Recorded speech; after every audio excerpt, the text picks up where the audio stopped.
আমি একজন স্টুডেন্ট। আমি জামালপুর আশিক মোহাম্মদ কলেজে ডিগ্রি সেকেন্ড ইয়ারে পড়ি।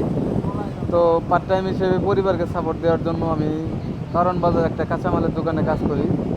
তো সেদিন 4 তারিখ ছিল, 12টা বাজে। তখন আমরা তো মেসে থাকি।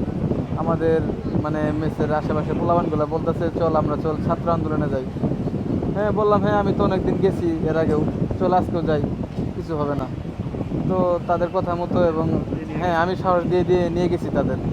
নিয়ে যাওয়ার পরে আমরা তাদের ছাত্র আন্দোলনের সাথে ছাত্রদের সাথে একসাথে হলাম হলো শাহবাগে। আচ্ছা, এই যে আপনার কারণ বাজার থেকে বেরোচ্ছেন, তারপর হ্যাঁ, আপনাকে আটকায় না এরা যারা নেতা আছে এখানে উপস্থিত নেতা? না, হ্যাঁ নেতা ছিল, তাদের সামনে দিয়ে আমি চলে ভয় গেছি। আপনাদের ছিল না যে এরা আবার না, দেখে তারা ফেলবে? তো আসলে আমাদের কারো গায়ে তো সিল মারা ছিল না যে আমরা আমলিগ কিংবা ছাত্র। এরকম ভাবে তাদের সাথে মিশে আমি এই পাশ দিয়ে চলে গেছি। ওই যে আপনার আছে না, এই যে এই